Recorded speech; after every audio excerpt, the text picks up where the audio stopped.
রাষ্ট্র পরিচালনার নীতি রাজনীতি যেমন নিশ্চিত করে জনগণের অধিকার, উন্নয়ন, ন্যায় বিচার, তেমনি এর উপর ভর করে চলে অনাচার, দুর্নীতি, লুটপাট। এর এপিঠে আলো তো অন্য পিঠে অন্ধকার। রাজনীতির এপিঠ ওপিঠ নিয়ে আইবিটিভি যুক্তরাষ্ট্র স্টুডিও থেকে আপনাদের সবাইকে স্বাগত জানাচ্ছি আমি শারমিন চৌধুরী।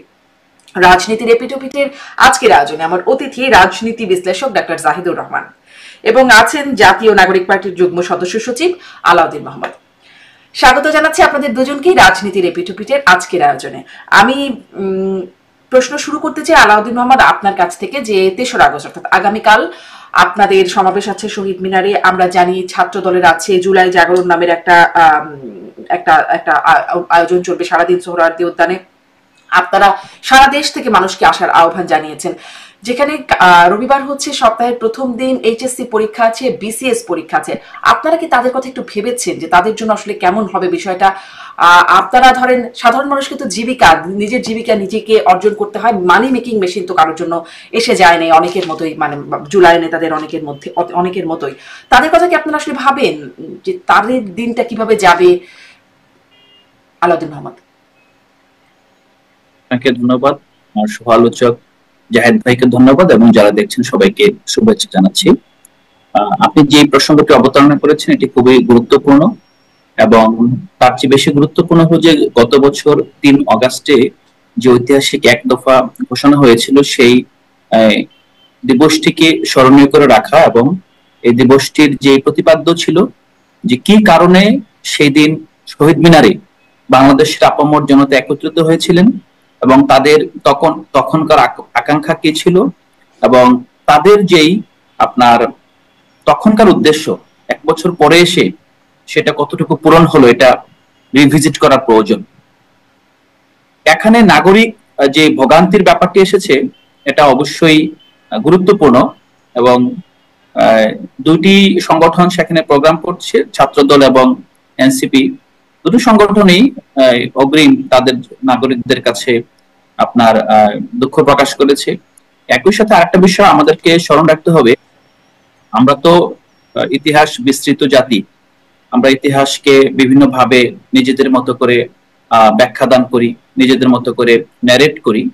তো সেই প্রেক্ষাপটে জুলাইয়ের যেই দগদগে ক্ষত এখনো আমাদের মাঝে বিরাজ করছে, এটাকে ৩ অগাস্ট, ইভেন ৪ অগাস্ট, ৫ অগাস্ট প্রতিটা দিবসই এখন এত গুরুত্বপূর্ণ এবং আমাদের সবচেয়ে বড় বিষয় হলো যে এগুলো এখন ইতিহাস হয়ে যায়নি, এখনো এগুলো চলমান ঘটনা এবং অন্তর্বর্তীকালীন সরকার এখনো রাষ্ট্রের কার্যভার গ্রহণ করে রেখেছে।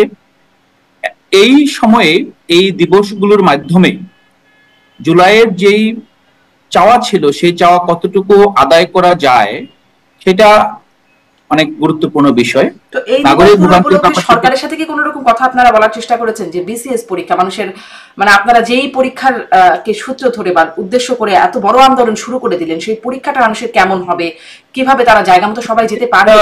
এইচএসসি পরীক্ষা ছাত্রদের জীবনে খুবই গুরুত্বপূর্ণ। সরকারের সাথে কোনোভাবে যোগাযোগ করেছেন যে এই দিনে এরকম পরীক্ষা না রাখতে, যেহেতু এরকম দগদগে ঘাস সম্পন্ন একটা সময়ে এবং ইতিহাসের একটা অন্যতম গুরুত্বপূর্ণ সময় এই দিনটি? না, এটা আসলে সরকারের সাথে আমাদের এই ধরনের কোনো আলোচনা হয়নি এবং আপনারা জানেন যে প্রায় প্রতিদিনই সরকারের উদ্যোগে কিন্তু অনেকগুলো আপনার প্রোগ্রাম হচ্ছে। আজকেও কিন্তু শহীদ মিনারে একটা প্রোগ্রাম হয়েছে, আপনার ইনডোর প্রোগ্রাম গুলো হচ্ছে। আগামীকাল যেমন হবে ৫ অগস্টেও গভর্নমেন্ট প্রোগ্রাম করবেন। তো এই বিষয়টা সার্বিকভাবে আমরা তো প্রায় 1 মাস আগে ঘোষণা দিয়েছি যে আমরা ৩ অগস্টে প্রোগ্রামটি করব। তো সরকার ইচ্ছা করলে পারতেন তাদের মতো করে পরীক্ষাগুলো রিশিডিউল করা যায় কিনা। আরেকটা বিষয় হলো যে বিসিএস পরীক্ষা, বিসিএস রিটেন টেস্ট কিনা, প্রিলিমিনারি পরীক্ষা তো সাধারণত শুক্রবারে হয়, তো এটাও আমার জানা নেই। দুটা এইচএসসি পরীক্ষার খবর জানা আছে। ধন্যবাদ আলাউদ্দিন মোহাম্মদ। আপনার কাছে আমি ডক্টর জাহিদুর রহমান আপনার কাছ থেকে একটু এই বিষয়ে মতামত জানতে চাই। মানে এমনিতে তো প্রতিদিনই কিছু না কিছু প্রায় চলতে থাকে। শাহবাগে জুলাই যোদ্ধারা এক পক্ষ আর এক পক্ষ, তাদের মধ্যে মারামারি। আমরা একটা ভিডিও খুব ভাইরাল হয়েছে, মানে এটাও খুব ঘটনা অহরহই ঘটে। সাধারণ পথচারীরা যাদের আসলে যাতায়াত করার অধিকার থাকবার কথা, তারা যখন সেটি পারে না, অনুরোধ করলে বাকবিতণ্ডায় জড়ালে তাদেরকে আওয়ামী লীগ বা আওয়ামী লীগের দোসর বলে আখ্যা দেওয়া হচ্ছে। আসলে এভাবে মানুষের জন্যই তো রাজনীতি হবার কথা, সেটা কি হচ্ছে? কি মনে হয় আপনার? ধন্যবাদ। আমি শাহবাগ যে অবরোধ করা হলো সেটা প্রসঙ্গে বলতে চাই যে দাবিতে এবং যে কয়জন মানুষ মিলে কাজ করেছে এটা অনেক আগেই সরকারের উচিত ছিল তুলে দেয়া। আমি আবারও বলছি এটা তুলে দেওয়া উচিত ছিল। মানে একটা সরকার প্রয়োজনে জনশৃঙ্খলা রক্ষার জন্য, জনগণের ভোগান্তি দূর করার জন্য পুলিশকে দিয়ে বল প্রয়োগ করবে, সেই বল প্রয়োগটা যাতে ন্যূনতম পর্যায়ে থাকে। ওটা শেখ হাসিনার মতো বল প্রয়োগ না, কিন্তু বল প্রয়োগ করতে হবে। এবং এই কয়েকজন মানুষের জন্য যে দাবিতে তারা ছিলেন সেটা কোনোভাবেই মেনে নেওয়া যায় না। মজার ব্যাপার, পুলিশ শেষ পর্যন্ত কিন্তু বল প্রয়োগ করেছেন। যখন আরেকটা সংগঠন এসে তাদের উপরে হামলা হলো তখন দুই পক্ষকেই পুলিশ বল প্রয়োগের মাধ্যমে সেখান থেকে সরিয়েছেন। ইনফ্যাক্ট আমরা দীর্ঘদিন থেকে ডক্টর ইউনূস সরকারের বিরুদ্ধে এই আলাপগুলো করেছি, তার সমালোচনা যখন করি এটা সরকারকে ডিসাইড করতে হবে কোন একটা ভ্যালিড কারণ আছে কিনা, কোনটা ভ্যালিড না। যে কোনো মানুষজন গিয়েই শাহবাগ অবরোধ করে তার দাবি জানিয়ে দিতে পারে। আমার একটা দাবির কথা মনে পড়লো, একবার ডিপ্লোমা নার্সরা অবরোধ করে বলছেন তাদেরকে গ্রাজুয়েট নার্সের সমমর্যাদা দিতে হবে। তো আমাদের এসএসসি পাস লোকজন বললো আমার পরীক্ষা ছাড়া এইচএসসি দাও, বা এইচএসসি পাস বললো আমাকে পরীক্ষা ছাড়া গ্রাজুয়েটের মর্যাদা দাও। এগুলো আমি বসে পড়লাম এবং আমি সেটা করব, এটাকে মানতে হবে। এই জিনিসগুলো সরকারকে আসলে বিবেচনা করতে হবে। এবং আমি মনে করি সরকার যদি ন্যায্য কারণে এইসব ক্ষেত্রে বল প্রয়োগ করে, আমি আবার বল প্রয়োগ কথাটা একটু নেগেটিভ অর্থে বলছি না, একটা ন্যূনতম বল প্রয়োগের মাধ্যমে, আলোচনার মাধ্যমে যদি তাদেরকে সরিয়ে দেয়, মানুষ এগুলো ভালোভাবে দেখবে। আমি দেখেছি শাহবাগের এই অবরোধের কারণে মানুষের কি পরিমাণ ভোগান্তি এবং মানুষ কি পরিমাণ ক্ষুব্ধ হয়েছে। জুলাই সনদ নিয়ে যে আলাপ হচ্ছে, যথেষ্ট এনগেজিং আলাপ হচ্ছে, সবাই কথাবার্তা বলছে, কিন্তু এটা দিতে হবে বলে দাঁড়িয়ে যায়, এগুলো কোনোভাবেই মেনে নেওয়া যায় না। এটা অত্যন্ত বাজে ম্যানেজমেন্টের বহিঃপ্রকাশ। আমরা প্রায় একটা কথা বলছি, এই সরকার অ্যাডমিনিস্ট্রেটিভ কাজে অত্যন্ত ইনএফিসিয়েন্সির পরিচয় দিয়েছে। এটা তার আরেকটা প্রমাণ হলো। এখন সরকার বিরাট সংখ্যা দেখাতে পারে, 150 না 200 যেন এই ধরনের ব্লকেজ তৈরি হয়েছে সেটা বলতে পারে, কিন্তু এই সংখ্যা বাড়িয়ে আসলে সরকারের জন্য কল্যাণকর কিছু হবে না। আর আগামীকালকের কর্মসূচির কথা আমি যদি বলি, এটা অত্যন্ত গুরুত্বপূর্ণ একটা দিন বলে আমি বিশ্বাস করি। আমাদের 3 অগস্ট এক দফার দিন, সুতরাং এই দিনটা আমাদের স্মরণ করা উচিত, সেলিব্রেট করা উচিত। এবং আলাউদ্দিন যেভাবে বললেন যে এটা 1 মাস আগে তারা ঘোষণা করেছে, সরকার অন্তত মেজর পরীক্ষার শিডিউল করে ফেললে ভালো হতো, নিশ্চিতভাবেই ভালো হতো। বিশেষ করে এইচএসসি পরীক্ষা সেটা পিছিয়ে দেওয়া উচিত ছিল, দিলে ভালো হতো। তাহলে এরকম উচিত ছিল যেগুলো আপনি বলছেন যে মানে যখন রাস্তা আটকে যাচ্ছে তখনও সরকারের একটা উচিত ছিল, সেই কাজটা হচ্ছে না। এইখানেও পরীক্ষা নিয়েও সরকারের ভাবাটা উচিত ছিল, তাদের কথা যখন ভাবা হচ্ছে না। এখন যখন শিক্ষার্থীরা যেতে গিয়ে দেখবে তাদের আসলে এত বাধা বা এত সময় লাগছে, এত বিরক্ত হতে হচ্ছে ঠিক এরকম গুরুত্বপূর্ণ পরীক্ষায় বসবার আগে, বা ধরুন যাদের প্রতিদিনের জীবিকা জন্য যাদেরকে বেরোতে হচ্ছে, হসপিটালে যেতে হচ্ছে চিকিৎসার জন্য, চাকরির জন্য, এটা মানে মানুষের তো গুরুত্বপূর্ণ কাজের কোনো শেষ নাই। তখন যখন তারা এরকম বাধাগ্রস্ত হচ্ছে, প্রতিনিয়ত বিরক্তির শিকার হচ্ছে, তখন আসলে জুলাই চেতনা, তাদের যতই আবেগ অনুভূতি থাকুক, সেটা কি আসলে একটা বিরক্তির কারণ হয়ে দাঁড়াবে না? এটা খানিকটা বিরক্তির কারণ হবে, বিশেষ করে এমার্জেন্সি যেসব ইস্যু আছে, ধরুন জীবিকা, এটাও মানুষকে আঘাত দেবে। আমি আপনি হয়তো প্রতিদিন উপার্জন করে খেতে হবে এই অবস্থায় জীবনেও দেখিনি, কিন্তু যিনি এটা করেন তার জন্য এটা খুবই টাফ জায়গা, এটা আমি একমত। কিন্তু যেটা সবচেয়ে জরুরি, এমার্জেন্সি, কতগুলো মেডিকেল এমার্জেন্সি মানে কিন্তু আমি ডাক্তার হিসেবে জানি, সাধারণ মানুষরাও জানেন, টাইম ইজ লাইফ। একটা হার্ট অ্যাটাকের পেশেন্ট, একটা ব্লিডিং এর পেশেন্ট, তার সময়টাই তার জীবন।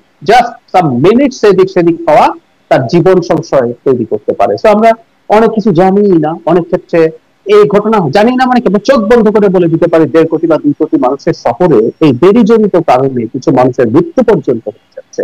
তো নিশ্চিতভাবেই এটা মানুষের কাছে খুবই খুবই খারাপ লাগবে। এবং দিনের শেষে আমরা তো আসলে আমি আমার ফ্যামিলির আমার কি হলো সেটা আমরা দেখবো। তো এই ধরনের একটা নেগেটিভ চিন্তা একেবারে উড়িয়ে দেওয়া যায়। জি, এই বিষয়টা নিয়ে আসলে আলাউদ্দিন মোহাম্মদ আপনাদের বিশেষ কোনো ভাবনা আছে কিনা সেটা একটু ছোট করে বলবেন। এবং সাথে সাথে যে মূল প্রশ্নটা আপনার কাছে করতে চাই যে 5 আগস্টের মধ্যে জুলাই ঘোষণাপত্র হবে, এটা সরকার বলছে, আসিফ মাহমুদ বলছে, মাহফুজ আলম বলছেন, মানে সরকারের পক্ষ থেকে আসলে প্রেস সচিব বলছেন।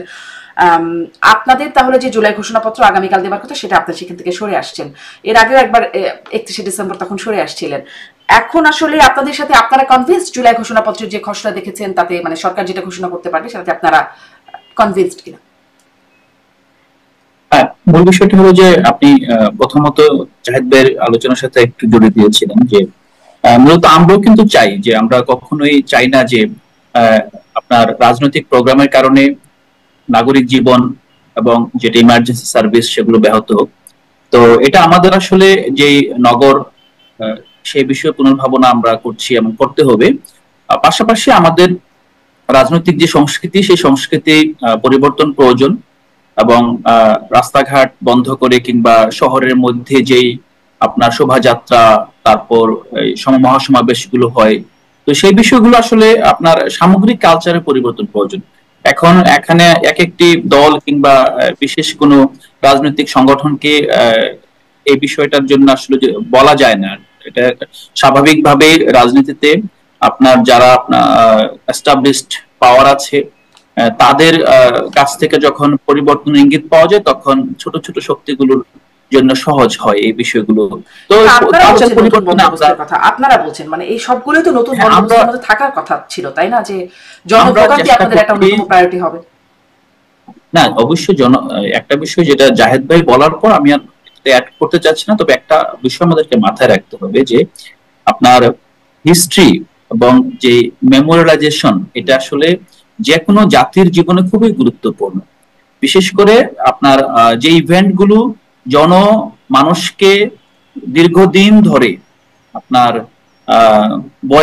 বয়ে বেড়াতে হবে। যেমন আপনি যদি শহীদ পরিবারের কথা বলেন, আপনি আহতদের কথা বলেন, যারা এখনো আসলে তাদের জীবন জীবিকা চিরতরে পঙ্গু হয়ে গিয়েছে, চোখ হারিয়েছে, তাদের দিকে যদি তাকান, তারা কিন্তু চায় যে তাদেরকে সেলিব্রেট করা হোক, তাদের অর্জনটাকে স্বীকৃতি দেওয়া হোক, এবং তাদেরকে আপনার জনগণের জন্য একদিনের জন্য জনগণ যাতে অনুভব করে যে তারা আসলে যে আজকে স্বাভাবিক জীবনযাপন করছে, যে জীবিকার কথা ভাবছে, যে মত প্রকাশের স্বাধীনতার কথা ভাবছে, যেভাবে ফ্রিলি জীবনযাপন করছে, এটা কিসের ভিত্তিতে হয়েছে, কাদের কারণে হয়েছে, কাদের অবদানের কারণে হয়েছে। কোথায় ফ্রিলি জীবনযাপন করছে? রাস্তায় বেরোলে এরকম যদি বাধা আসতে থাকে, যদি শুনতে হয় আপনি আওয়ামী লীগ, যদি প্রতিবাদ করলেই বলা হয় আপনি আওয়ামী লীগ, তাহলে আসলে ফ্রিলি কি করলো? না, এটা তো এক্সেপশন। প্রতিবাদ করলেই আওয়ামী লীগ বলা হবে, এটা আমার মনে হয় এক্সেপশন। এবং স্বাভাবিকভাবে আমাদের মতো সমাজে সবসময় আমরা যেটাকে ট্যাগিং এর কালচার বলে,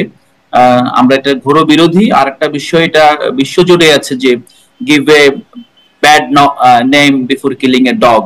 তো ব্যাপারটা হলো যে আমরা প্রতিপক্ষকে সবসময় শত্রু সাব্যস্ত করে তাকে আমরা নির্যাতিত করার চেষ্টা করি, এবং এটার যদি আপনি সত্যিকার অর্থে সমাধান দেখেন, সমাধানটা কিন্তু একটা আপনার কার্যকর রিপাবলিক এবং যে রাষ্ট্র আইনের শাসন প্রতিষ্ঠিত করতে পারে সেই রাষ্ট্রের মধ্যে নিহিত আছে।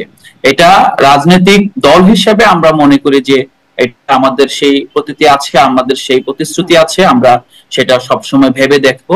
এবং এই ঘটনাকে আমরা তো নিজেরাই সংবাদ সম্মেলন করে বলে দিয়েছি যে আমরা যে ক্ষমা সুন্দর দৃষ্টিতে যাতে দেখে, এটা আমরা ইতিমধ্যে প্রায় বলে দিয়েছি।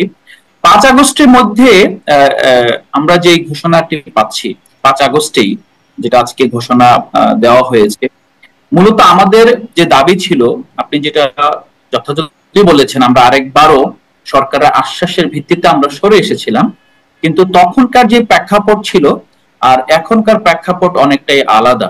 কারণ তখনকার সরে আসার পর রাজনৈতিক দলগুলো একটা দায়বদ্ধতার মধ্যে পড়লেন, সরকারও একটা দায়বদ্ধতার মধ্যে পড়লেন, এবং তারা রাজনৈতিক দলগুলোর কাছে প্রস্তাবনা চেয়েছেন, ঘোষণাপত্রে কি থাকা উচিত সেই প্রস্তাবনা তারা যাচাই বাছাই করেছেন, এক একটা দলের প্রস্তাবনার সাথে আরেকটি দলের প্রস্তাবনা মিলিয়ে দেখেছেন। দেওয়ার পর তারা এখন যে ঘোষণাটি নিয়ে আসছেন, আমরা আশা করছি এই ঘোষণায় সব পক্ষের, সবার বক্তব্যের, সবার যে কনসার্নের জায়গাগুলো, সবার যে স্বীকৃতির জায়গাগুলো, সেগুলো স্পষ্ট হবে। আমরা ঘোষণাটি পাওয়ার আগেই মাহমুদের মুখে শুনছিলাম যে সবাই মানে সব রাজনৈতিক দলগুলো সাংবিধানিক স্বীকৃতি দেবার ব্যাপারে সম্মত হয়েছে জুলাই ঘোষণাপত্রকে। না, এখন একটা বিষয়, যে দাবিটা হলো যে সাংবিধানিক স্বীকৃতি, সংবিধানের প্রস্তাবনায় আমরা জুলাই ঘোষণাপত্র চাই, এবং একই সাথে যে তফসিল শেখানো আমরা জুলাই ঘোষণাপত্র চাই। সেক্ষেত্রে বিএনপি ক্যাটেগরিক্যালি বলেছেন তারা তফসিলে এটা দিতে পারেন, এবং আমরা দেখেছি 2011 সালে আমাদের মহান স্বাধীনতার ঘোষণাপত্র সংবিধানের তফসিলে অন্তর্ভুক্ত হয়। সেটার সাথে তারা জুলাই ঘোষণাপত্রের একটা সামারাইজড ভার্সন তফসিলে অন্তর্ভুক্ত করতে পারেন। সেক্ষেত্রে আমরা দেখেছি সালাউদ্দিন সাহেব প্রায় মাসখানেক আগে একটা ইঙ্গিত দিয়েছেন। আমরা যেটা চাই, আমরা চাই যে সম্ভাবনা জিয়ে রাখতে বৈপ্লবিক যে পরিবর্তন, সেই পরিবর্তনটাই আমরা চাই, এবং আমরা ঐকমত্য কমিশনে দেখেছি যে এই বৈপ্লবিক পরিবর্তনের যে আকাঙ্ক্ষা, আমাদের যে অবস্থান, এই অবস্থানের সাথে বিদ্যমান রাজনৈতিক দলগুলো শেষ পর্যন্ত অনেকাংশেই একমত হয়েছেন, যেটা আমাদের জাতির জন্য এবং আমাদের গণতান্ত্রিক সংস্কৃতির জন্য শুভকর ফল বয়ে আনবে বলে আশা করা যায়। ধন্যবাদ। সো আমরা চাই আমি যে আসলে আমরা আপনার এই আশা থেকে ঘোষণাপত্রটি হবে, হ্যাঁ ঘোষণাপত্রটি হবে, এটি সংবিধানের প্রস্তাবনা যুক্ত হবে এবং পরবর্তী নির্বাচন একই সাথে সংসদ নির্বাচন এবং গণপরিষদ নির্বাচন হবে। আশা করছি এটা নিয়ে আমরা সবাই একমত হবেন। জি, আমি ডাক্তার জাহিদের কাছেও একটু শুনতে চাই যে এরকম গণপরিষদ নির্বাচন, সংসদ নির্বাচন সবই হবে আপনি মনে করেন কিনা, কিন্তু মূল প্রশ্ন হচ্ছে জুলাই ঘোষণাপত্র, জুলাই সনদ, 5ই আগস্ট জুলাই ঘোষণাপত্র, 8ই আগস্টের মধ্যে জুলাই সনদ, আসিফ মাহমুদ জানিয়েছেন 8ই আগস্টের মধ্যে জুলাই সনদও হয়ে যাবে। আপনি আসলে এগুলোর ভবিষ্যৎ কি দেখেন? আমি ভবিষ্যৎ ভালো দেখি। যেমন ধরুন জুলাই সনদ নিয়ে আগে কথা বলি, কারণ সনদ নিয়ে দীর্ঘদিন ধরে আলোচনা হচ্ছে, কিন্তু সনদটা যেভাবে হতে যাচ্ছে আমার এটা নিয়ে আপত্তি আছে। আমরা খেয়াল করেছি সনদে এমন কতগুলো ইস্যু ওর মধ্যে দেয়া হয়েছে যেগুলোর প্রতি ইভেন নোট অফ ডিসেন্ট দিচ্ছে কেউ কেউ, বিএনপি অনেকগুলোতে দিয়েছে। মানে আমরা একটা সনদ চেয়েছিলাম যেটা সবাই এগ্রি করবে সবকিছু। এখন এগ্রি করা মানে আমার সবকিছু সবাই এগ্রি করবে না, আমরা তো গণতন্ত্রের কথা বলি। সুতরাং আমার চাওয়া ইভেন কোনো ভালো জিনিসও কেউ গ্রহণ না করতে পারে। ধরুন বিএনপি দল হিসেবে অনেক সমালোচিত, তাদের লোয়ার টায়ারের লোকজন খারাপ, অনেক খারাপ কাজ করছে, চাঁদাবাজি, দখলবাজি, অনেক কিছুর সাথে অনেকে জড়িত, ওরা কয়েক হাজার বহিষ্কারই করেছে, তো বিএনপি নিজেও স্বীকৃতি দেয়। কিন্তু দিনের শেষে মানুষ যদি বিএনপি কে ভোট দেয়, গণতন্ত্র মানে হচ্ছে মেনে নেয়। আমি এটা বলতে পারি না এই খারাপ দলটাকে কেন জনগণ ভোট দেবে, আমাকে কেন দিল না, আমি যদি ক্ষমতায় আসি আমি এটা নিয়ে এই করে ফেলতে চাই, এটা হয় না। তো খারাপ জিনিস বা যে ভালো জিনিস, যেমন বিএনপি নোট অফ ডিসেন্ট দিচ্ছে, এরকম কিছু ইস্যুতে আমিও মনে করি বিএনপি সঠিক করছে না, আমিও বিএনপির উল্টো অবস্থান আমার আছে আপার হাউস নিয়ে বা বিভিন্ন কমিশনের নিয়োগ নিয়ে। কিন্তু আমাদের তো উচিত ছিল আসলে নোট অফ ডিসেন্ট ছাড়া যতটুকুতে আমরা এগ্রি করবো সেটার একটা সনদ হওয়া। নোট অফ ডিসেন্ট মানে হচ্ছে যে দিনের শেষে বিএনপি তো এখন ওই সততা, তারা সৎভাবেই কাজটা করেছে, তারা যখন ক্ষমতায় আসবে তারা বলবে ক্লিয়ারলি যে এগুলোতে তো আমার নোট অফ ডিসেন্ট ছিল, সুতরাং আমি এটা বাস্তবায়ন করবো না। এটা তো প্রকাশ্যে সে বলেছে, তার সমালোচনা হয়েছে, কিন্তু বিএনপি তো এই কথাটা লুকায়নি কারো কাছে, সে সরাসরি বলেছে। সুতরাং সনদের ক্ষেত্রে যে নোট অফ ডিসেন্ট ওয়ালা জায়গাগুলো, বিশেষ করে বিএনপি যেগুলোতে নোট অফ ডিসেন্ট দিয়েছে, সেগুলো বাস্তবায়ন হওয়ার কোনো সম্ভাবনা আমি আসলে দেখি না, এবং তারা যদি সেটা না করেন ইউ ক্যানট ব্লেম দেম। প্রত্যেকে তার দেশকে তার মতো করে দেখার স্কোপ আছে।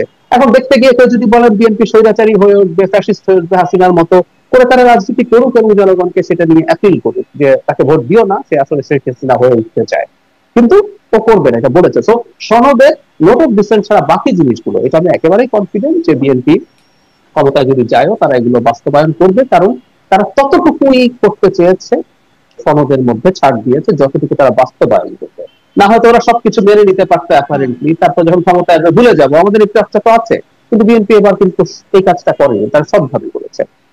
আর ঘোষণাপত্র নিয়ে আমি মনে করি হ্যাঁ তারা আসলে খুব সিরিয়াসলি কাজ করছে, এর মধ্যে একটা মানে একটা পড়াশোনা, একটা গবেষণার জায়গাও আছে, সেগুলো তারা করছে ঠিকঠাক মতো, কিন্তু পরে যে তারাই সেটা মানবে তার কি একটা ভরসা নিশ্চয়তা আমরা পাই না। না তার মানে না, তারা মানবে, তার প্রমাণ নেই। ধরুন বিএনপি তো ইনার সেন্স অনেকগুলো অযৌক্তিক কথা বলছে। একটা উদাহরণ দিই, কমিশন তো এক্সিকিউটিভের পার্ট না। বিএনপি বলছে সরকারের দুর্বল হয়ে যাবে, কমিশনের নিয়োগ যদি বিএনপির হাতে না থাকে তাহলে সরকার দুর্বল হয় না। আসলে কমিশন গুলো স্বাধীন, সে তার মতো করে কাজ করবে। তো বিএনপির যুক্তিটা কিন্তু ধোপে টেকে না। এবং আমাদের যেই অংশটা সংস্কার বোঝে তারা কিন্তু বিএনপি কে সমালোচনা করেছে, কিন্তু বিএনপি যেটা করবে না সেটা কিন্তু করেই নেই, সেটা সমালোচনার পরও করেনি। তো শুধু নির্বাচন কমিশনটা ছাড় দিয়েছে, বাকি কমিশন গুলো নিয়েও শেষ পর্যন্ত তার হাতে রেখেছে। এটা তার সমালোচনা হচ্ছে, কিন্তু সে তারপরও ছাড় দেয়নি।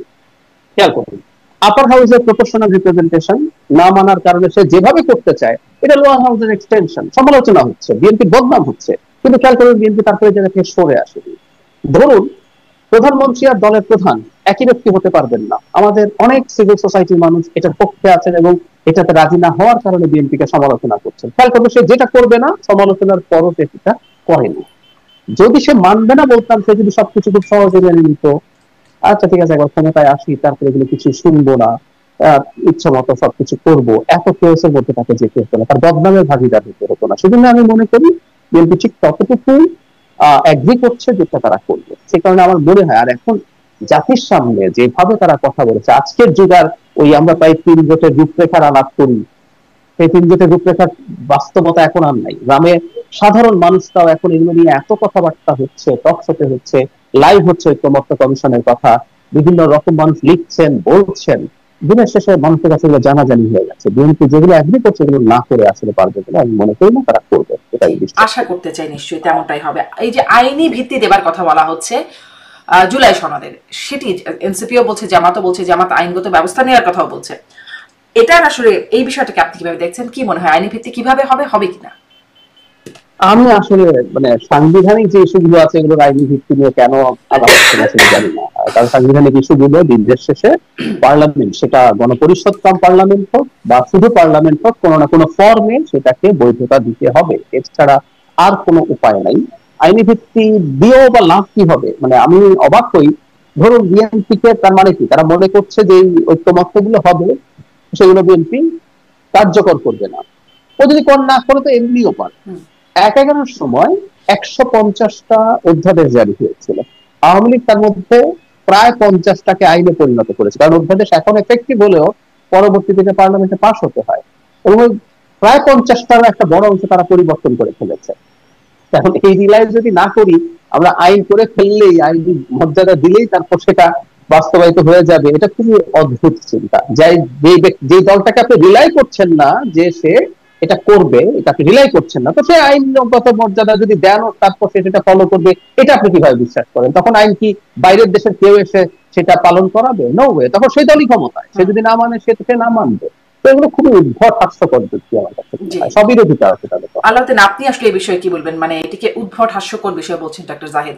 আপনারা তো দাবি করেই যাচ্ছেন যে আইনি ভিত্তি দেবার ক্ষেত্রে আসলে আইনি ভিত্তি দিলেই কি আর না দিলেই কি? আইনি ভিত্তি দিলে যেটা হবে, আমরা কিন্তু একটা বিষয়ে বারবার ভুলে যাই, যেটা হলো যে রাজনৈতিক নেতৃত্ব কিন্তু পরিবর্তনশীল। যদিও আমরা বাংলাদেশে দেখি যে যারা শীর্ষ পদে মানুষজন থাকেন, হ্যাঁ, তারা একরকম দীর্ঘ সময় ধরে কনস্ট্যান্ট, জনগণ হলো ভেরিয়েবল, কিন্তু আপনার একটি গণতান্ত্রিক সংস্কৃতিতে যে কোনো সময় রাজনৈতিক নেতৃত্ব পরিবর্তন হতে পারে। এখন লেটস সে আপনার বিএনপির মির্জা আব্বাস 2 মাস আগে একটা পাবলিক মন্তব্য করেছেন যে যত সংস্কারই করুক আমরা আসলে আবার ঠিকই উল্টে দিব, এই সংস্কার আমরা মানব না। এখন সাপোজ ধরেন মির্জা আব্বাস আগামী দিন আপনার বিএনপির চেয়ারপারসন হয়ে গেলেন কোনো না কোনো ভাবে। এখন আপনি মির্জা আব্বাস তো তার তো এটা কমিটমেন্ট জনগণের সাথে যে সংস্কার মানবে না, তার ভক্তকুল যদি তাকে ধরে যে আপনি তো বলেছিলেন এটা বাস্তবায়নের পালা, এটা যদি ডোনাল্ড ট্রাম্পের মতোই মনে করেন যে না আমি আসলে আইন আদালত প্রতিষ্ঠান বুঝি না, আমি এটা করে ফেলবো, তখন আপনি কি করবেন? আমরা যেটা ধরে নিয়েছি যে BNP as a party, as a আপনার অর্গানাইজেশন। আমি একটা প্রশ্ন করি আলাউদ্দিন, আমি আপনাকে একটা প্রশ্ন করি, মানে যদি সেটা হয়ে থাকে, এই অধ্যাদেশ জারি করেন আইনি ভিত্তি দেন, মির্জা আব্বাসের নাম বলছেন, আমি একটা প্রতীক হিসাবে বললাম, তিনি যদি না মানেন এই আইন দিয়ে কি আপনি তাকে মানাতে পারবেন? আর সংসদে তো আইন পরিবর্তন করাই যায়, পরের আইনটাই আমি কিন্তু জাহেদ ভাই যে বিষয়টা হয়েছে, আমি তো মির্জা আব্বাসের বক্তব্যটাকে আমি এটা একটা আপনার এক্সট্রিম এক্সাম্পল, আউটলায়ার হিসেবে যদি যদি এরকম হয়, তো এটা আমরা সবসময় এটা আমাদের কালচারের মধ্যে ঢুকে গিয়েছে যে সালাউদ্দিন সত্ত্বেও আরো 20 বছর বেঁচে থাকবেন, মানে আল্লাহ তাকে শতায়ু করুক, কিন্তু ধরুন উনি তো এখানে আছেন। কিন্তু বিষয়টা হলো রাজনীতিতে ব্যক্তি পরিবর্তনশীল, কিন্তু যেই আপনার আইন বলেন কিংবা মির্জা আব্বাস আইন ভঙ্গ যখন করবেন, তখন কিন্তু সেক্ষেত্রে আপনার জন্য একটা ভিত্তি আছে যে আইন ভঙ্গর সাথে সাথে আপনার একটা কেওয়াস তৈরি হয়ে যাবে।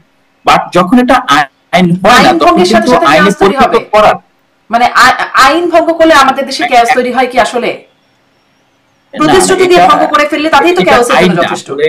এটা তো সাংবিধানিক আইন অথবা এটা আপনার শাসনতান্ত্রিক আইন। আমরা আইন ভাঙলে যে কেওয়াস তৈরি হয় না, সেটা তো আসলে ফৌজদারি আইন, অথবা আমরা যেটা দৈনন্দিন জীবনে নাগরিকদের জন্য যে আইনটা। কিন্তু শাসনতান্ত্রিক আইন তো স্বাভাবিকভাবে আপনি যদি 13 সংশোধনীকে ভায়োলেট করে যখন আপনার সংবিধান সংশোধন করা হলো, তখন তো জনগণ এবং সিভিল সোসাইটি সব জায়গা থেকে আমি একটা প্রশ্ন করি, সেটা হলো আপনি শাসনতান্ত্রিক আইন বলছেন, মানে আপনি কোন আইন কি তৈরি করতে পারেন যেটা পরবর্তী সংবিধান পরিবর্তন করতে বাধ্য হবে? Is it at all possible? সংবিধান ইটসেলফ হচ্ছে মাদার ল, আপনি একটা সাবঅর্ডিনেট ল তৈরি করে বলছেন যে এটা সংবিধানে ইনক্লুড করতে হবে, এরকম কোন আইন কি সম্ভব আদতে? না না, আমরা এখানে আমাদের যে মূল জায়গাটা যদি দেখেন, আমরা তো গণপরিষদ নির্বাচনের মাধ্যমে পুরোপুরি একটা নতুন সংবিধান চাই।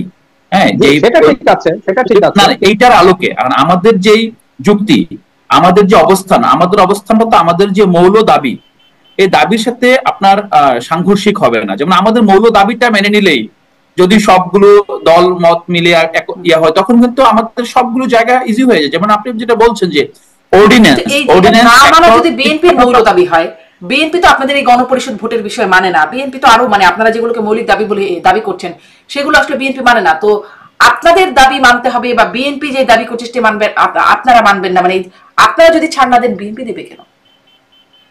না, এটা এখানে আমরা আমাদের দাবি মানতে হবে, বিএনপির দাবি মানা হবে না, ব্যাপারটা এরকম না। ব্যাপারটা হলো যে এনসিপি আসলে তো রাজনৈতিক দল এখনো হয়ে ওঠেনি। এনসিপির আপনি যদি বলেন রেজিস্ট্রেশনও নেই। এনসিপি কি আসলে? এনসিপিটা হলো এই গণ অভ্যুত্থান থেকে উঠে আসা অনেকগুলো আপনার মতামত, যারা তাদের রাজনৈতিক কোনো ব্যাকআপ নেই, তাদের একটা রাজনৈতিক আপনার ভয়েস সোফার। এরপরে যদি আরো, যেমন এখানে আরো রাজনৈতিক দল আছে যারা গণঅভ্যুত্থানের পরে এসেছে, তারাও কিন্তু ঐক্যমত্য কমিশনে গিয়েছে। এখানে আরো 2-3টা দল, আমজনতার দল আছে, কিংবা আরো গণ অধিকার পরিষদ আছেন, তাদেরও তো মতামত আছে। ব্যাপারটা হলো যে বিএনপির দাবি আর অন্যান্য রাজনৈতিক দলের দাবি যখন ঐকমত্য কমিশনে যায়, তখন তো আসলে সবগুলো আপনার মানে ইউনিট ওয়াইজ বিবেচনা করা হয়। কিন্তু গণ অভ্যুত্থানের পরের যে বাস্তবতা, অন্তর্বর্তীকালীন বাস্তবতায় আপনার এনসিপি কিংবা গণ অভ্যুত্থানের পরের যে শক্তিগুলো, তাদের দাবির আলাদা একটা গুরুত্ব আছে। এই গুরুত্ব আছে বলেই কিন্তু আপনার এনসিপি অন্যান্য দলের সাথে আপনার রেজিস্ট্রেশন না হওয়া সত্ত্বেও বসতে পারে। রেজিস্ট্রেশন না হওয়া সত্ত্বেও তারা রাষ্ট্রের এই মুহূর্তের গুরুত্বপূর্ণ জায়গায় অবদান রাখতে পারছে। এই জায়গাটা কিন্তু আমাদের সরকার গুরুত্ব দেয়, বা আপনাদেরকে যে কিংস পার্টির তকমা, যে সরকারি দল, আপনার সরকার গুরুত্ব দেয় বলে আপনারা গুরুত্ব পান না। সরকার গুরুত্ব দেয় বলে না, বিএনপি যথাযথ গুরুত্ব দেয়, অন্যান্য সবগুলো দল গুরুত্ব দেয় এবং খুব আপনার শ্রদ্ধা এবং সৌম্যর সাথে গুরুত্ব দেয়। এবং আমি এনসিপির একজন মেম্বার বলে বলছি না, আমি না হলেও বলতাম যে আমরাও চাই আসলে এনসিপির মতো শক্তিগুলো নষ্ট না হয়ে যাক, এবং এরা গণ অভ্যুত্থানের যে সাধারণ মানুষ, যে মানুষটা কোনোদিন রাজনীতি করবে না, তারা মাঠে নেমে এসেছিল, তার ভয়েসটাকে রিফ্লেক্ট করুন। সো ফার অন্তত সংস্কার কমিশনে সংস্কারের ক্ষেত্রে এনসিপি সে ঐতিহাসিক ভূমিকা পালন করতে পেরেছে।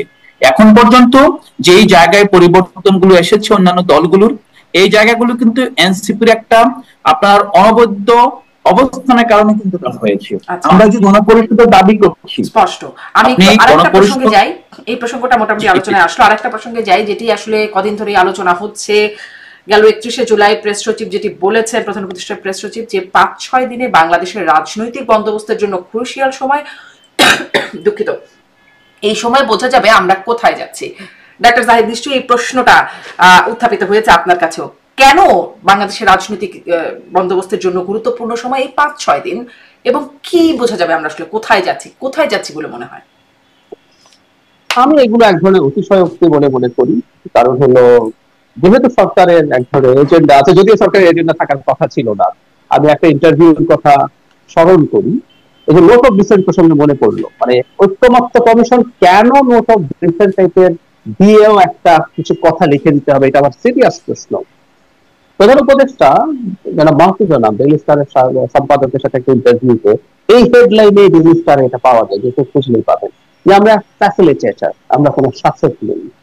ওই সংস্কার প্রসঙ্গে বলেছেন যতগুলো সংস্কার প্রস্তাব আসবে সেগুলো স্থাপিত হবে। উনি বলছেন যদি 100টা সংস্কার আছে, এর মধ্যে যদি 10টা মানে আমরা 10টা করবো, আর যদি একটাও না মানে আমরা একটা ছাড়াও ইলেকশন করে ফেলবো। তখন সংস্কার কমিশন গুলো তাদের প্রাথমিক রিপোর্টও দেয়নি। তো যে কথাটা বলছিলাম, এই যে এখন সরকারের এক ধরনের সংস্কারের স্টেজ আছে বলে সরকার মনে করছেন, সরকার এটাকে ইম্পোজ করার চেষ্টা করছে, এবং এই জিনিসটা আমাদের সমাজে খুব চাউর হয়েছে যে আপনি যদি কিছু সংস্কার করে ফেলতে পারেন কনস্টিটিউশন এবং লয়, তাহলে আপনার দেশ অসাধারণ সুন্দরভাবে চলতে শুরু করবে। আমি প্রায় একটা কথা বলছি 25 অগস্ট, আমি বলছি না সংবিধানের সংস্কারের প্রয়োজন নেই, আইনের সংস্কারের প্রয়োজন নেই, কিন্তু আমরা ওভার এস্টিমেট করছি। আমরা মনে করছি মানে এগুলো লিখলে সব ঠিকঠাক হয়ে যাবে। পৃথিবীতে যে ডেমোক্রেটিক ব্যাকস্লাইডিং বলে, 2006 সালের পর থেকে আজ পর্যন্ত প্রতি বছর ফাংশনিং ডেমোক্রেসির সংখ্যা পৃথিবীতে কমেছে। 6 থেকে এখন পর্যন্ত 20 বছর হল। এই 20 বছরে যে কমেছে, প্রত্যেকটা গণতান্ত্রিক সিস্টেমের মধ্য দিয়ে, এবং আমাদের ভাষায় অনেক দেশে আবার নিখুঁত কনস্টিটিউশন ছিল, নিখুঁত আইন ছিল, তাদেরও ডেমোক্রেটিক ব্যাকস্লাইডিং হয়েছে। তা আমরা মানে মনে করছি যে এটা করব, এবং জনাব শফিকুল আলম যেটা করার চেষ্টা করেছে, শফিকুল আলম প্রেস সচিব, আমি ধারণা করি যেহেতু জুলাই সনদ নিয়ে একটা চূড়ান্ত সিদ্ধান্তের ব্যাপার আছে এবং ঘোষণাপত্র নিয়ে সিদ্ধান্তের ব্যাপার আছে, এগুলো মতৈক্য হওয়া ভালো, আমি এগুলোকে খারাপ ভাবে দেখি না, এটা দরকারও আছে, আমি সেটাও মনে করি। কিন্তু এগুলো নিয়ে আমরা ওভার এস্টিমেট করছি, উনিও ইনফ্যাক্ট দিনের শেষে ওভার এস্টিমেট করছেন। আমাদের দেখবেন যে মাঝে এই সংস্কারকে নিয়ে, রাজনৈতিক বন্দোবস্ত নিয়ে এক ধরনের ওভার এস্টিমেশন আছে, সরকারও সেটার অংশ। সে কারণে আমরা, আপনি যে প্রশ্ন করছিলেন যে এনসিপির সাথে আমি কিংস যদি নাও বলি, ভেরি মাচ অ্যালাইন্ড দেখি তাদের বক্তব্য, আমার কাছে সেটা মনে হলো। এটা ওটার part, nothing more than that. জি, কিন্তু ওই যে মানে আরেকটু বুঝি তাহলে 5-6 দিন কি জুলাই সনদ, জুলাই ঘোষণাপত্র এই জন্য ঘোষণাপত্র সম্ভবত যদি রাজনৈতিক বন্দোবস্তের কথা বলছে, সম্ভবত। এর মধ্যে আমরা আবার দেখছি যে 29 জুলাই থেকে 8 আগস্ট পর্যন্ত আওয়ামী লীগ সহিংসতা হামলা চালাতে পারে, এরকম তথ্য পুলিশের কাছে আছে। জি, আমি এটাকে একেবারে এক্সাজারেশন মনে করি। সরকার যখনই কোনো সমস্যা হয়, মানে আওয়ামী লীগ বাংলাদেশে মেজর স্কেলে কোনো রকম কোনো সহিংসতা চালাতে পারে এই ক্ষমতা কোনোভাবেই নেই। মানে আওয়ামী লীগ এখন একটা রাজনৈতিক চিপে পরিণত হয়েছে, এনসিপি আওয়ামী লীগকে নিয়ে রাজনীতি করছে, সমস্যা নাই। মানে রাজনীতির দল কিন্তু ইস্যু তৈরি করবে, ইস্যু তৈরি করে সে চেষ্টা করবে সেটা দিয়ে জনগণের সাথে কানেক্ট করার জন্য। কিন্তু আমি অবাক হয়ে দেখি ইভেন আমাদের প্রধান উপদেষ্টা এটার পার্ট হচ্ছে, রাজনৈতিক দলের সাথে আলোচনার সময় তিনি বলছেন যখন নির্বাচনের প্রস্তুতি নেই তখনই প্রকৃত স্বৈরাচারী শক্তি মাথা তুলে সেটাকে নস্যাৎ করতে চায়। বাংলাদেশে দু একটা জেলায়, বিশেষ করে গোপালগঞ্জ থেকে একটু ওয়াইড স্প্রেড, আরো দু একটা জেলায় কিছু জায়গায় তাদের কিছু সুযোগ আছে কিছুটা ঝামেলা করার। একটা কথা মনে রাখতে হবে, সেটা হলো টাকা দিয়ে না তিনি আসলে মানুষকে দিয়ে যাতা করাতে পারেন না সোজা। মানুষের যেমন এই যে জুলাইতে কে কাকে টাকা দিয়েছিল, মানুষ বন্দুকের সামনে দাঁড়িয়ে গিয়েছিল। প্যাশন, ডাকাতের দলের প্যাশন থাকে না। টাকা টাকা পয়সা দিয়ে কিছু লোককে দিয়ে কিছু হতে পারে, এবং এগেইন আমি বলছি সরকার এক্সিজারেট করছে যখন কোনো সংকট আসে, যখন কোনো সমস্যা আসে আওয়ামী লীগকে সামনে এনে বিরাট একটা জুজু তৈরি করা হয়। এগুলো পুরোনো কৌশল। আমরা যখন কনসেন্ট ম্যানুফ্যাকচার করতে চাই, একটা কল্পিত ভীতি যদি সামনে আনি, আমি অনেকের সলিডারিটি এনশিওর করতে পারি। যখনই আওয়ামী লীগ বিরাট ভীতি হিসেবে সামনে আনবো সরকারের সাথে যারা যারা অ্যাপারেন্টলি, সরকারের কিন্তু অ্যাপ্রুভাল রেটিং কমে আছে, ডক্টর ইউনূসকে প্রথম যে পরিমাণ মানুষ সমর্থন করেছেন সেই সংখ্যা কমেছে, যারা অত্যন্ত স্ট্রংলি করতেন তাদের সেই স্ট্রেংথ কমেছে নানান ভাবে। তো আওয়ামী লীগ যাকে সলিডারিটি হয় তারা সেই চেষ্টা করছে না। আমরা দেখলাম একটা নিউজ, আওয়ামী লীগের কিছু লোকের ট্রেনিং হচ্ছে, একজন মেজর আছে, so what, nothing will happen. কোন রকম কোনো মেজর কিছু হয়, দু একটা জায়গায় ধরুন কিছু ছোটখাটো ঝামেলার বেশি কিছু আসলে হতে পারে না। আর একটা জিনিস যোগ করে পর্যায়ে শেষ করি, শেখ হাসিনা ট্রাম্পের ছবি নিয়ে নির্দেশ দিয়েছিলেন যে বিজয় মিছিল করার জন্য দূর থেকে দাঁড়িয়ে ছবি তোলা, শেখ হাসিনা স্বয়ং বলেছেন, তার ইনস্ট্রাকশনের পরও কি হয়েছিল, কিচ্ছু হয়নি। তো সুতরাং এগুলো মানে সরকারের মানে দুঃখটা এই জায়গায় যে এই সরকার তো অন্তর্বর্তী সরকার, এই সরকার তো আবার ক্ষমতায় নির্বাচন করেও আসবে না বা গায়ের জোরে ক্ষমতায় থেকে যেতেও চাইবে না, অন্তত টেকনিক্যালি। তারা কেন এই জিনিসগুলো করছেন এটা আমার কাছে সারপ্রাইজিং। জি ডাক্তার সাহেব, ধন্যবাদ আপনাকে। এই প্রসঙ্গগুলো নিয়ে আমি আলাউদ্দিন আপনার কাছ থেকে একটু জানতে চাই। প্রথমে হচ্ছে 5-6 দিন গুরুত্বপূর্ণ বা ক্রুশিয়াল সময়, বোঝা যাবে আমরা কোথায় যাচ্ছি। আপনার কাছে এই সময়টাকে ক্রুশিয়াল মনে হচ্ছে কিনা, বা মূল প্রশ্ন হচ্ছে কেন মনে হচ্ছে এই সময়টা ক্রুশিয়াল। আর আওয়ামী লীগকে নিয়ে আপনারা রাজনীতি করছেন, আওয়ামী লীগই আপনাদের রাজনীতি করার একটা অন্যতম বিষয় কিনা? প্রথমত এই সময়টি ক্রুশিয়াল বলেছেন, আমার মনে হয় আসলে ক্রুশিয়াল এই কারণে, কারণ এর মধ্যে অনেকগুলো ঘটনা ঘটছে এবং আমরা যদি দেখি যে 1 বছর পূর্তি, এটা একটা বড় বিষয়। একটা বিষয়, যিনি এই কথাটি বলছেন তিনি জানতেন যে তারা 5 অগাস্টে ঘোষণাপত্র দিবেন, 8 অগাস্টে জুলাই সনদ বাস্তবায়ন করবেন, বাস্তবায়ন মানে আমি চার্টার সাইন করবেন। তো তারা যেহেতু জানতেন, তারা হয়তোবা আগে থেকেই প্রিপারেশন নিয়েছেন, জনগণকে প্রিপেয়ার করছেন। বাট যেটা জাহেদ ভাই যেটা বললেন যে আওয়ামী লীগকে নিয়ে অতি রঞ্জিত আপনার ভয় কিংবা আশঙ্কা তৈরি করা হচ্ছে, আমার মনে হয় এটা সঠিক নয়। তো বরং বাংলাদেশের বিভিন্ন অঞ্চলেই আওয়ামী লীগ পুনরায় সংগঠিত হওয়ার চেষ্টা করছে, এবং এটা যদি আপনি দেখুন ইউনিয়ন পরিষদের চেয়ারম্যান আছে অনেক জায়গায় যারা প্রত্যক্ষভাবে আপনার সেখানে কাজ করছেন। এটা শুধু আমার মনে হয় আপনিও জানেন বিষয়টা, হয়তোবা আপনার এখন যে সরকার যেভাবে নির্বাচনের দিকে যাচ্ছেন, তো ইতিমধ্যেই একটি একটি ভঙ্গুর আইন শৃঙ্খলা পরিস্থিতির মধ্যে আমরা আসলে এই জিনিসটা সামনে আনতে চাই না। কিন্তু এটা সত্য যে আওয়ামী লীগকে আপনি যেভাবেই হোক এটা তাদেরকে তাদের নেতৃত্বের মধ্যে হয় বিচার অথবা তাদের কিছু নেতৃত্ব এখানে সামনে আসতে হবে যে বিষয়টাকে অ্যাড্রেস করার জন্য। এর বাইরে কিন্তু আসলে আওয়ামী লীগকে সত্যিকার অর্থেই আপনি এইভাবে একটা ব্লাঙ্ক রেখে বলতে পারবেন না যে আওয়ামী লীগের কাছ থেকে কোনো থ্রেট নেই, আওয়ামী লীগ আসলে খুব শান্তশিষ্ট ভাবে সবকিছু মেনে নিয়ে অপেক্ষা করছে। এই বিষয়টা আসলে আমার মনে হয় একটু আমাদেরকে সবসময় চেষ্টা বা যেটা আপনি বলছেন যে সেটা তো করবার কথাই স্বাভাবিকভাবে। তো শুধুমাত্র 29শে জুলাই থেকে 8ই আগস্ট সময়টাকে কেন আওয়ামী লীগ বেছে নেবে? মানে সহিংসতা হামলা চালানোর জন্য তো আগে পরেও হতে পারে, পারে না? না, এই সময়টা যে সরকার এই গণঅভ্যুত্থানের যে অনেকগুলো আইনি ভিত্তি এবং এতদিন আপনার জুলাই সনদের জন্য ঐক্যমত তৈরি করার পর সেটা একটা বাস্তব রূপ পেতে যাচ্ছে, সেই বিষয়টা তো আছে। আর এনসিপি আওয়ামী লীগের বিরুদ্ধে অথবা আওয়ামী লীগ নিয়ে রাজনীতি করছে, এই ব্যাপারটি কিছু ক্ষেত্রে সত্য এবং কিন্তু আমি মনে করি মোটা দাগে সত্য নয়। কারণটা হলো আপনি দেখেন আওয়ামী লীগ কাকে বড় শত্রু মনে করে এই মুহূর্তে। এই মুহূর্তে আপনি যদি আপনার শেখ হাসিনার বিভিন্ন বক্তব্য, বিভিন্ন সাক্ষাৎকার তার দেখবেন যে সে কোন সমন্বয়ক কোথায় বিয়ে করেছে তার শ্বশুর বাড়ির খোঁজ খবরও নেওয়ার জন্য নির্দেশ দিচ্ছেন। সমন্বয়কদের প্রতি ওনার অনেক ক্ষোভ, এনসিপির প্রতি অনেক বেশি ক্ষোভ, এটা এটা বাস্তব। এটা বিএনপি একটি আপনার এস্টাবলিশ পলিটিক্যাল পার্টি হিসেবে বিএনপি যেভাবে, বিএনপি তো শেখ হাসিনা বিএনপিকে নির্মূল করেনি এবং করা সম্ভব ছিল না, তো কিন্তু নির্মূলের চেষ্টাও করেনি, চাপে রেখেছে, চাপে রেখে তারা যতদিন ক্ষমতা চর্চা করতে পারে। তো বিএনপি একটা এস্টাবলিশ দল হিসেবে পলিটিক্যাল স্ফেয়ারের মধ্যে বিএনপির সাথে আওয়ামী লীগের বিভিন্ন পর্যায়ে তাদের লেনদেন থাকবে, তাদের সহাবস্থান থাকবে, এটাই স্বাভাবিক। এটার মধ্যে আমি গণতান্ত্রিক সংস্কৃতি অস্বাভাবিক কিছু দেখি না। কিন্তু এনসিপি যেই জায়গাটা থেকে উদয় হয়েছে, এই জায়গাটা আসলে শেখ হাসিনার ক্যালকুলেশনের বাইরে ছিল।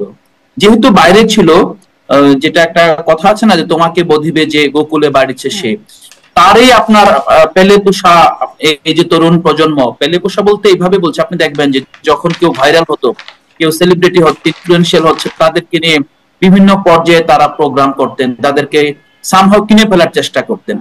এই পর্যায়ে আমরা দেখি যে এই তরুণদের মধ্যে, এই প্রাইভেট বিশ্ববিদ্যালয়ের শিক্ষার্থীদের মধ্যে, ইংলিশ মিডিয়াম শিক্ষার্থীদের মধ্যেই সবচেয়ে বেশি আপনার হাসিনা এবং তার সহযোগীদের বিরুদ্ধে হেট্রেড জন্ম হয়েছে। এটার একটা বড় কারণে আমরা দেখি যে তাদের একটা বড় রোষ রয়ে গিয়েছে এনসিপির প্রতি। স্বভাবগত ভাবেই এনসিপি তো তাদের যে এক্সিস্টেন্সিয়াল থ্রেট, এটাকে অ্যাড্রেস করতেই হবে এবং এটা স্বাভাবিকভাবে কোনো গণতান্ত্রিক রাষ্ট্রে কোনো দল রাজনীতি করতে আসবে, তার এক্সিস্টেন্সিয়াল থ্রেট হিসেবে কেউ এক্সিস্ট করবে, এটা আসলে এটা একটা রিকনসিলিয়েশন। আওয়ামী লীগের এক্সিস্টেন্সিয়াল থ্রেট এনসিপি, আর এনসিপির এক্সিস্টেন্সিয়াল থ্রেট হচ্ছে আওয়ামী লীগ? ডেফিনেটলি নয়, বাট আপনার আওয়ামী লীগ যাকে এক্সিস্টেন্সিয়াল থ্রেট মনে করছে, থ্রেট দিচ্ছে অনলাইনে অফলাইনে, এবং অর্ডার হচ্ছে তাদেরকে যেভাবে আপনি ওপেন থ্রেট দিচ্ছে, যখনই ইভেন্ট বলা হচ্ছে যে ইউনূস বাবা চলে গেলে তখন তোমাদেরকে ধরা হবে, ঠিকানা টুকে রাখছে, এগুলো কিন্তু দায়িত্বশীল নেতৃত্বের কাছ থেকে আসছে। এখন এই জায়গায় এনসিপি কি এগুলোকে অ্যাড্রেস করবে না? এনসিপি তো চাইবেই যে আসলে এই ধরনের অনিরাপত্তার জায়গা থেকে তারা মুক্ত থাকুক, এটা বিএনপিও চাইবে, এটা যে কোনো দল সংগঠন হিসেবে চাইবে। কিন্তু আরেকটা জায়গায় যে আওয়ামী লীগকে এখানে একটু দ্বিমত করছেন। আমি আলাউদ্দিনের কাছে যেটা বলি, এটা ফ্যাক্ট যে শেখ হাসিনার তীব্র ক্ষোভ আছে, সমন্বয়কদের প্রতি আমি অনেকবার তার বক্তৃতায় দেখেছি। কিন্তু এই যে তরুণরা শেখ হাসিনার হাতে পুরো রাষ্ট্রযন্ত্র, পুরো পুলিশ, বিজেপি, মিলিটারি দিয়ে গুলি করাচ্ছে সমানে, তরুণরা সাথে ইন্ডিয়ার ব্ল্যাঙ্ক চেক, এই তরুণরা তো তখন শেখ হাসিনাকে ভয় পায়নি। এখন শেখ হাসিনা একটা মৃত ঘোড়া, যার লোকজন অলমোস্ট নাই, সে বলছে নাম টুকে রাখছি, এটা করছি, সেটা করছি, সেটাকে ভয় পাচ্ছে। এটা খুব অদ্ভুত শোনালো না? তা সর্বস্ব দিয়ে যখন অ্যাটাক করছে, এরা বুক চিতিয়ে দাঁড়িয়েছে, ওরা পাত্তা দেয়নি শেখ হাসিনাকে। এখন মৃত, প্রায় মৃত কবরস্থ শেখ হাসিনা কি বলছে এটা সত্য, তার অন্য লোকজনকে কি আস্থারণ করছে, সেটা দেখে এত ভয় পাওয়ার কারণ আছে কি কারণ? কি কারণ আসলে? হ্যাঁ, এটা ভয় না, এই বিষয়টা হলো যে আমরা যে বুক চিতিয়ে দিয়ে জীবন দিয়ে যেই একটা গণতান্ত্রিক ব্যবস্থার দিকে যাচ্ছি, একটা আপাত পিসফুল অবস্থা বাংলাদেশে বিরাজ করছে, এই অবস্থাটা আবার কোনো কারণে পেছনের দিকে না যাক, আবার জুলাই আগস্টের মতো দিনগুলো সামনে না আসুক, এটা কিন্তু বড় চাওয়া, এটা ভয় না। আপনি যদি ভয়ের জায়গা থেকে বলেন, আমার মনে হয় শুধু এনসিপি না, বাংলাদেশের যে সাধারণ মানুষ তাদের সেই ভয় কেটে গিয়েছে। তারা বাংলাদেশে সামনের দিনগুলোতে এই ধরনের কোন শক্তির জন্ম প্রক্রিয়া দেখলে তারা রাস্তায় নেমে যাবে। এই জায়গায় আসলে আমরা বলছি যে আওয়ামী লীগ আমাদের রাজনীতির অংশ না, কিন্তু রাজনীতির একটা বক্তব্য মনে পড়ে গেল, তিনি বলেছিলেন এক খাপে দুই তলোয়ার থাকতে পারে না, আওয়ামী লীগ আর এনসিপি এই মিন করে তিনি বলেছিলেন এক খাপে দুই তলোয়ার থাকতে পারে না। মানে এখন আপনারা আওয়ামী লীগকে তলোয়ার হিসেবে, ধারালো তলোয়ার হিসেবে বিবেচনা করছেন, তারা আসলে 5ই আগস্টে তাদের পতনের পরেও না। আওয়ামী লীগ ধারালো তলোয়ার হলে তো আপনার খাপের ভিতরে আওয়ামী লীগ থাকতো, এখন খাপে তো এনসিপি ঢুকে গিয়েছে, আওয়ামী লীগ তো ঢুকার চেষ্টা করছে। তো এইটা আসলে হাসনাত আব্দুল্লাহ খুব মানে কাব্যিক ভাবে বলেছেন, আমার কাছে খুব সুন্দর লাগছে, এক খাপে দুই তলোয়ার থাকতে পারে না। বাট যেটা হয়েছে সেটা হলো যে অলরেডি এনসিপি ঢুকে গিয়েছে, কিন্তু ব্যাপার সেটা না, আসলে সেটা রেটরিক, আপনিও বুঝেন। মূল জায়গাটা হলো যে আমাদের যে ভবিষ্যৎমুখী রাজনীতি, এই রাজনীতির পথ তৈরি হয়েছে ইতিমধ্যেই, এবং আমরা আগামীকাল যে ইশতেহার দিব, আমরা ইশতেহার জাতির সামনে উপস্থাপন করব যে আমরা কি নিয়ে রাজনীতি করতে চাই, আমরা এনসিপি থেকে কেমন বাংলাদেশের স্বপ্ন দেখি, আমরা বিভিন্ন সেক্টরকে কিভাবে বিকশিত করতে চাই, এই জায়গাগুলো আমাদের খুব দ্রুতই স্পষ্ট হবে, এবং এগুলো নিয়ে আমাদের দীর্ঘদিন ধরে কাজ চলছিল। আর পাশাপাশি আমরা দেখেন, যখন আমাদের জুলাই পদযাত্রা হলো মাস জুড়ে, গোপালগঞ্জ যাওয়ার আগ পর্যন্ত কিন্তু আওয়ামী লীগ প্রশ্ন খুব প্রমিনেন্ট ছিল না, কিন্তু গোপালগঞ্জে যে হামলার পরে কিন্তু প্রতিটা জায়গায় আমাদেরকে সামহাও আওয়ামী লীগ প্রশ্নকে মোকাবেলা করতে হয়েছে। সেই সুযোগটা তো আপনারাই আওয়ামী লীগ কিভাবে সুযোগ করে দিলাম, মানে গোপালগঞ্জে যেই বিষয়টা সৃষ্টি করা হলো, তাতে আপনারা কি সুযোগটা তৈরি করে দেন নাই যে এই বিষয়ে তাদেরকে নিয়ে কথা বলার সুযোগ আপনারা কি তৈরি করে দিলেন না? মার্চ টু গোপালগঞ্জ বলে যাওয়া, মুজিববাদ মুর্দাবাদ স্লোগানটা গোপালগঞ্জের উদ্দেশ্যে একদম ঘোষণা করা, যে এই স্লোগান হবে গোপালগঞ্জে, এর আগে এতটা মানে এত আলোচিত হবে না বলা হলেও গোপালগঞ্জের উদ্দেশ্যে ডেডিকেটেডলি এই স্লোগান নিয়ে গেল। না, মুজিববাদ মুর্দাবাদ আসলে এটা আমাদের যারা বিপ্লবীরা আছেন তারা শুরু থেকে বলে আসছেন, কিন্তু গোপালগঞ্জে এই স্লোগান হবে, হাসনাত আব্দুল্লাহ ফেসবুকে বলেছিলেন। না, গোপালগঞ্জে স্লোগান হবে এটা স্বাভাবিকভাবে, যেহেতু বাকি 63 জেলায় স্লোগান দিতে কোথাও বড় ধরনের বাধা পেতে হয়নি, এবং স্বাভাবিকভাবেই যেটা জাহেদ ভাই বলেছেন, কিছু কিছু জায়গা থেকে আওয়ামী লীগ এখনো আপনার মাথাচাড়া দিয়ে উঠছে, শুধুমাত্র মাথাচাড়া দিয়ে উঠছে না, তারা সারা দেশ থেকে নেতা কর্মীদের কালেক্ট করে সেখানে গিয়ে ট্রেনিং দিচ্ছেন, অস্ত্রের মহড়া দিচ্ছেন। তো সেই জায়গায় গিয়ে আপনার একটি নির্দিষ্ট মতবাদ, কোনো ব্যক্তি না, কোনো গোষ্ঠী না, মতবাদের যদি কেউ পতন কামনা করে, সেই মতবাদটা কি সেটা কি আপনারা বুঝাতে পেরেছেন? সেই মতবাদ কি আপনারা এটা বুঝাতে পেরেছেন? সেই মতবাদটা কি কাকে বুঝাতে হবে? গোপালগঞ্জবাসীকে বুঝাতে পেরেছেন, দেশবাসীকে বুঝাতে পেরেছেন মুজিববাদ কি?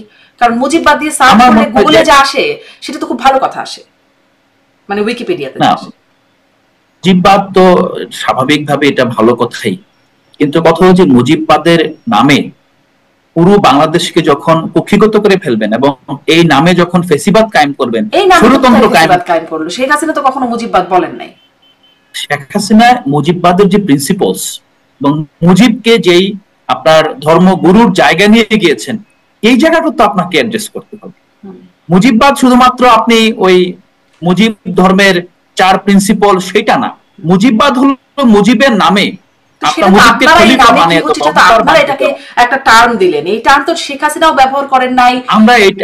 আমরা দেই না, এটা আব্দুর রাজ্জাকের আপনার এটা স্বাধীনতার পর মুজিববাদ। এখন তো আমরা তো শুনি নাই, অন্তত আমাদের প্রজন্মে আমরা দেখি নাই মুজিববাদ বলতে। আপনাদের ইতিহাস জানতে হবে না, ইতিহাসটা তো আমরা রিভাইভ করতে হবে। আমরা 71 থেকে 74 কি ঘটেছে এই জায়গাটা তো ঠিক করতে হবে। আমরা বারবার বলি ততটুকু শুধু, মানে তার আগে শেখ মুজিবের যে ভূমিকা, মুজিব তো ভালো ছিলেন, মুজিবকে কেন আসলে মুজিবের কেন মূর্তি ভাঙা হচ্ছে, মুজিবকে কেন আঘাত করা হচ্ছে, মুজিবের নামে কেন?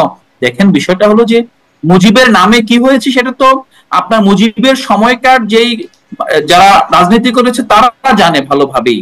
এখন আমাদের কি গেলানো হয়েছে মুজিব আসলে ঐশ্বরিক একটা জায়গায় আছেন, মুজিব স্বাধীনতার স্থপতি, এটা সঠিক যথাযথ, কিন্তু ৭২ থেকে ৭৪ পর্যন্ত সেই সময়ে যে বাংলাদেশে গণহত্যা হয়েছে, রাজনীতির নির্মূল করা হয়েছে, বিরোধী মতকে নির্মূল করা হয়েছে, বাংলাদেশের প্রথম যে গণতান্ত্রিক ইলেকশনকে রিগ করা হয়েছে, হেলিকপ্টার দিয়ে ব্যালট বক্স ঢাকায় এনে নির্বাচনের ফল ঘোষণা করা হয়েছে, সেই সময়টাকেই আপনারা মুজিববাদ হিসেবে আমার একটু প্রশ্ন থাকতে জায়েদ অনেকক্ষণ ধরেই লঙ্করখানা, আপনি একটু শেষ করতে দেয় আমাকে।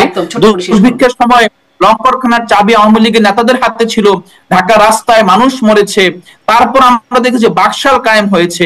সেই প্রেক্ষাপটে যে অবস্থা তৈরি হয়েছিল, মুজিবের সেই অবদান তো আমাদের জাতির সামনে। সেটুকুকেই যে মুজিববাদ বলেন, এইটা যে মুজিববাদ, এটা আসলে কাকে আপনারা বুঝিয়েছেন আগে যে এইটুকুকে আপনারা মুজিববাদ বলেন, এটা মানে হচ্ছে মুজিববাদ, এটা আসলে কাকে আপনারা বুঝিয়েছেন? তার আগে মুজিববাদ মুর্দাবাদ স্লোগানটা যে দিলেন, আমরা হয়তো বুঝি নাই যে মুজিববাদটা কি, কাউকে তো আপনারা বোঝেন নাই মুজিববাদটা কি। আমি ডক্টর জাহিদের কাছ থেকে একটু শুনি, মুজিববাদ মুর্দাবাদ স্লোগান দিয়ে এনসিপি অর্জনটা কি করলো?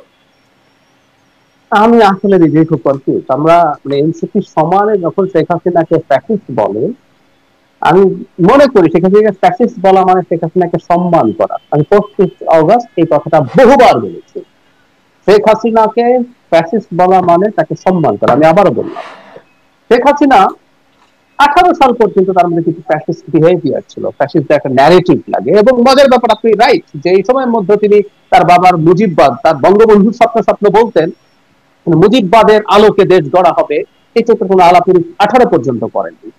18 রাতের ভোটের পর শেখ হাসিনা একেবারে আটারলি একটা, শেখ হাসিনা সরকার একটা মাফিয়া রেজিম ছিল, যে স্টেটের পাওয়ার, স্টেটের সব শক্তি ব্যবহার করে জাস্ট বল প্রয়োগের মাধ্যমে ক্ষমতায় ছিল। আমি নিজে দেখেছি 18 সাল এবং অনওয়ার্ডস আওয়ামী লীগের লোকজন তার ন্যারেটিভ বিশ্বাস করে না। একটা ফ্যাসিজমের বেসিক হচ্ছে সোসাইটিতে ন্যারেটিভের অ্যাকসেপ্টেন্স খানিকটা হলেও থাকতে হবে। 14, 15, 16 দিকে দেখবেন তাদের মুক্তিযুদ্ধের যে বয়ান, সে চেতনার যে বয়ান, সেটাকে সামনে রেখে সে সমাজে কিছু মানুষের মধ্যে তার কানেক্টিভিটি তৈরি করতে পেরেছিল। পোস্ট 18 কিছুই ছিল না, একটা just textbook example of mafia regime ছিল। তাকে ফ্যাসিস্ট বলা হচ্ছে, এবং যে শব্দটা কোনোদিনও শেখ হাসিনাই ব্যবহার করে নাই, তারা আবার এটা সামনে এনেছে। এটা নিশ্চয়ই তাদের রাজনৈতিক কৌশল, কিন্তু আমার কাছে এই কৌশলটা একেবারেই বুঝছেই কিছু বলে মনে হয় না। শেখ হাসিনাকে ফ্যাসিস্ট বলা মানে তাকে একটা ডাকাত সরকার, মাফিয়া বলে একটা ডাকাত, বিভৎসতম ডাকাত সরকার। ও ক্ষমতায় থেকেছে, তুমি ওর সাথে কথা বলে তুমি জেনে নিয়ে যাবো, তখন টর্চার করবো, খুন করবো, গুম করবো, একটা ডু এনিথিং। সমাজে কে আমাকে কতটুকু এন্ডোর্স করছে তা না। ফ্যাসিস্ট হচ্ছে বিজেপি সরকার, সোসাইটিতে তার বয়ানের অ্যাকসেপ্টেন্স আছে, তার অ্যাকসেপ্টেন্সের জন্য সে ভোট পায়, ভোট পেয়ে জিতে আসে, সে যখন যা করতে পারে সমাজে একটা উল্লেখযোগ্য অংশ সেটা সেই ন্যারেটিভ অ্যাকসেপ্ট করে। আওয়ামী লীগের ডাকাতির সাথে থাকা ছাড়া লোকজন মোটা দাগে আওয়ামী লীগ করে না, তো তারা এটা করে আসলে কি অর্জন করছেন আমি নিজেই খুবই সন্দেহ। এবং আপনি রাইট যে মুজিববাদ বলতে কি বোঝায়, মুদ্রাবাদ বলার আগে তো সেটা বোঝাতে পারতে হবে, সেটাও আসলে সমাজে খুব ভালো কমিউনিকেটেড হয়েছে বলে আমার মনে হয়। যাই হোক, আমরা একদম শেষ সময় চলে আসছি। আসলে 5-6 দিনে কি হয় সামনে সেটা নিশ্চয়ই দেখার বিষয়। ক্রুশিয়াল সময় কেমন হয় জুলাই সনদ, কেমন হয় জুলাই ঘোষণাপত্র, সেটি নিশ্চয়ই আমরা দেখবো। আগামীকাল আপনাদের কর্মসূচি আলাউদ্দিন মোহাম্মদ, সেটির দিকে আমাদের নজর থাকবে। অনেক ধন্যবাদ দর্শক এতক্ষণ সাথে থাকবার জন্য। আজকের মতো